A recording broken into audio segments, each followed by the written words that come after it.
25 de julho, dia de São Cristóvão de Lícia, mártir. Advogado dos peregrinos, motoristas, viajantes contra pesadelos, contra a epilepsia, contra inundações, contra raios e tempestades, contra a peste, contra a morte súbita, bacharéis, encadernadores, negociantes de frutas, alpinistas e porteiros. Cristóvão era de linhagem cananeia, de estatura elevada e ereta, rosto feio e aparência assustadora.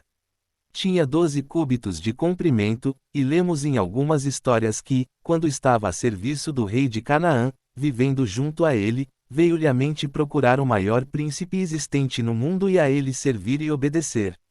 E foi tão longe, que encontrou o legítimo grande rei, cuja fama geralmente era de que seria o maior do mundo. E quando este rei o viu, tomou-o para o seu serviço e o fez habitar em sua corte.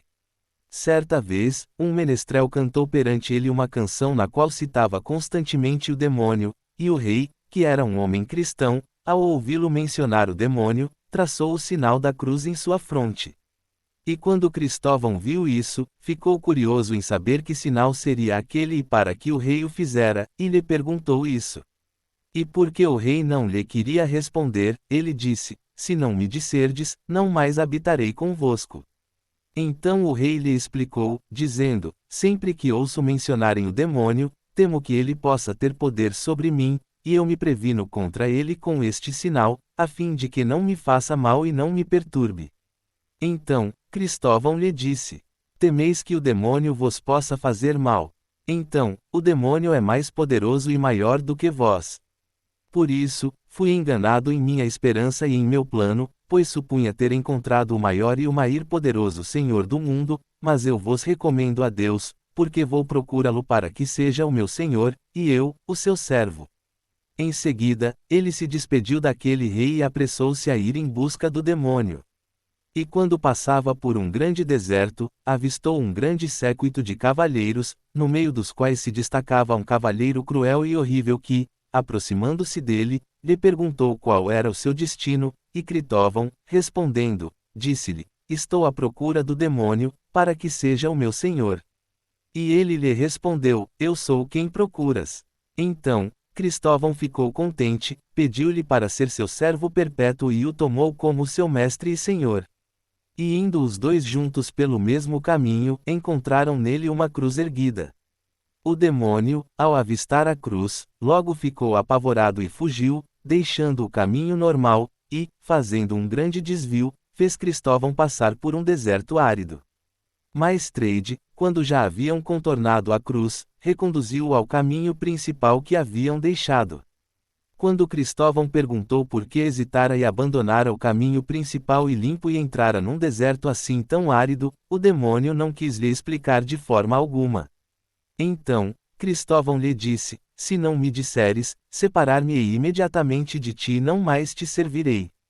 Ao que o demônio se viu obrigado a lhe contar, dizendo-lhe: havia um homem chamado Cristo que foi suspenso numa cruz, e, quando vejo o seu sinal, fico apavorado e fujo dele, onde quer que o veja.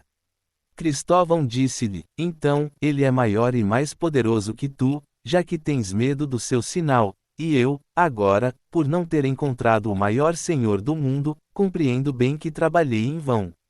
E eu não mais servirei a ti, segue, pois, teu caminho, pois eu vou à procura de Cristo. E após ter, durante muito tempo, procurado e perguntado onde poderia encontrar Cristo, finalmente, chegou a um grande deserto, até onde habitava um eremita, e este lhe falou de Jesus Cristo e o instruiu diligentemente na fé e lhe disse: este rei a quem deseja servir pede o serviço de jejuares muitas vezes. E Cristóvão lhe disse: pede de mim qualquer outra coisa, que eu a farei, pois o que me pedes eu não farei. E o eremita lhe disse: então, deves vigiar e orar constantemente. E Cristóvão lhe disse: não sei o que isto seja. Não farei tal coisa. Então o eremita lhe disse: conheces aquele rio assim e assim, onde muitos pereceram e se perderam? Ao que Cristóvão respondeu: conheço muito bem dois.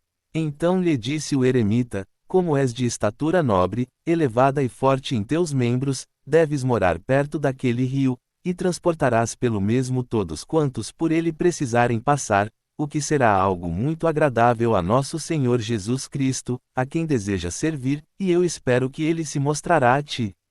Então disse Cristóvão: sem dúvida, este serviço eu posso muito bem executar, e eu prometo a ele que o farei.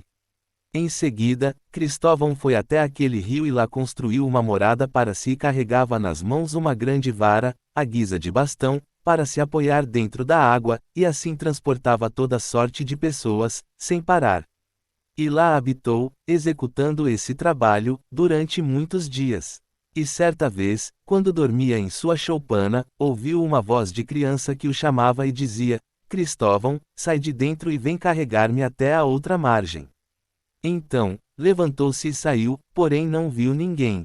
E voltando de novo para dentro da casa, ouviu a mesma voz, correu para fora e não avistou ninguém. Pela terceira vez, foi ele chamado e, saindo, viu uma criança à beira do rio, que lhe pediu por favor que o transportasse para a outra margem. Então, Cristóvão pôs aquela criança aos ombros, apanhou o bastão e entrou no rio para atravessá-lo. E a água do rio subiu e aumentava cada vez mais, e a criança pesava como chumbo, e a cada passo que dava rumo ao centro do rio, a água aumentava e crescia cada vez mais, e a criança tornava-se mais pesada ainda, a tal ponto que Cristóvão ficou muito angustiado e temia vir a afogar-se. Por fim, conseguiu escapar daquela situação com grande esforço, fez a travessia e colocou a criança no chão, e disse a ela: Menino, puseste-me num grande perigo, pesas tanto como se tivesse o mundo sobre os meus ombros, não poderia carregar um peso maior. E o menino respondeu: Cristóvão, não te espantes, pois não só carregaste o mundo inteiro em teus ombros, como também carregaste aquele que criou e fez o mundo inteiro. Eu sou Jesus Cristo, o Rei, a quem serves neste mundo. E para que saibas que digo a verdade, põe teu bastão no chão, junto à tua casa, e amanhã verás que ele estará coberto de flores e de frutos. E desapareceu de repente de sua vista. Então, Cristóvão colocou o bastão na terra, e, quando levantou de manhã, encontrou-o parecido com uma palmeira, carregado de flores, folhas e tâmaras. Então, Cristóvão se dirigiu até a cidade de Lícia e não conseguia entender a linguagem de seus habitantes. Então, orou ao Senhor, para que fizesse com que pudesse entendê-los, e assim fez. E enquanto estava rezando, os juízes pensavam que estivesse louco, e o deixaram lá sozinho. Então, quando Cristóvão pôde entender o que diziam, cobriu o semblante e foi até o lugar onde costumavam martirizar os cristãos, e os confortou em nome do Senhor. Então, os juízes bateram-lhe na face, e Cristóvão lhes disse: Se eu não fosse cristão, eu vingaria esta ofensa. Então Cristóvão arremessou o seu bastão no chão e pediu ao Senhor que, para converter aquelas pessoas, ele devia se cobrir de flores e de frutos. E logo assim sucedeu, e então, converteu 8.000 pessoas. E o rei enviou 2 cavaleiros para que o trouxessem, e o encontraram orando, e não ousaram lhe dizer isso. E logo em seguida, o rei mandou muitos outros cavalheiros e logo se puseram a rezar com ele. E quando Cristóvão se ergueu, disse a eles: O que procurais? E ao verem o seu semblante, lhe disseram: O rei nos mandou aqui, a fim de amarrá-lo e conduzi-lo até ele. E Cristóvão lhes disse: Se eu quisesse, não poderíeis me levar até ele, amarrado ou solto. E eles lhe disseram: Se quiseres seguir o teu caminho, vai livre, para onde quiseres. E nós diremos ao rei que não te encontramos. Assim não será, disse-lhes ele, mas eu irei convosco. Então, ele os converteu à fé, e ordenou-lhes que deviam lhe atar as mãos às costas e conduzi-lo assim amarrado à presença do rei. E quando o rei o avistou, ficou apavorado e caiu do trono. E os servos o ergueram novamente. Então, o rei perguntou pelo seu nome e pela sua pátria. E Cristóvão lhe respondeu: Antes de ser batizado, eu me chamava Réprobo, e depois, eu sou Cristóvão, antes do batismo, um cananeu, agora um cristão. Ao que disse o rei: Tens um nome tolo, isto é, o nome de Cristo crucificado, que não conseguiu livrar-se e não pode ser-te útil. Como, pois, maldizes os cananeus, porque não sacrificas aos nossos deuses? Cristóvão respondeu-lhe: com razão te chamas Degnos, pois és a morte do mundo e o companheiro do demônio, e os teus deuses são obras de mãos humanas. E o rei lhe disse: Foste alimentado entre animais selvagens e por isso só podes falar uma linguagem rude e palavras desconhecidas dos homens. E agora, se quiseres sacrificar aos deuses, dar-te-ei grandes presentes e grandes honrarias, e se não quiseres, destruir-te-ei e acabarei contigo, no meio de grandes sofrimentos e torturas. Mas, apesar de tudo isso, ele não se dispôs, de forma alguma, a sacrificar, por isso ele foi mandado para a prisão, e o rei mandou decapitar outros cavaleiros que havia mandado buscá-lo, e a quem ele convertera. Em seguida, o rei mandou levar para dentro da prisão de Cristóvão duas mulheres bonitas, uma das quais se chamava Niceia e a outra Aquilina, e prometeu a elas grandes presentes caso conseguissem fazer com que Cristóvão pecasse com elas. Quando Cristóvão notou isso, prostrou-se em oração, e ao ser forçado por elas, que o abraçaram para que se resolvesse a agir, ele se ergueu e disse: O que procurais? Para que fim aqui viestes? E elas, ficando assustadas com seu aspecto e com a expressão clara do seu semblante, disseram: Ó Santo de Deus, compadecei-vos de nós, a fim de que creiamos neste Deus que pregais. E quando o rei ouviu isso, ordenou que as duas fossem retiradas de lá e trazidas à sua presença. E lhes disse: Fostes enganadas. Mas conjuro-vos pelos meus deuses que, se não sacrificardes a eles, sereis imediatamente castigadas com uma morte horrível. E elas lhe disseram: Se quiserdes que sacrifiquemos, ordenai que o lugar fique livre e que todas as pessoas se reúnam no templo. Quando isso foi feito, elas entraram no templo, tomaram os cintos e os colocaram em volta do pescoço dos deuses e os arrastaram até o chão, e os fizeram em pedaços. E disseram aos que estavam presentes: Chamai os médicos e os que trabalham com sanguessugas para que curem os vossos deuses. Então, por ordem do rei, Aquilina foi enforcada, e uma enorme pedra foi amarrada e suspensa aos seus pés, de modo que os seus membros foram quebrados de modo horrível. E quando estava morta e passou para o Senhor, sua irmã Niceia foi atirada a uma grande fogueira, porém ela conseguiu sair ilesa, intacta. Então eles mandaram decepar-lhe a cabeça à força e assim sofreu a morte. A seguir, Cristóvão foi trazido à presença do rei.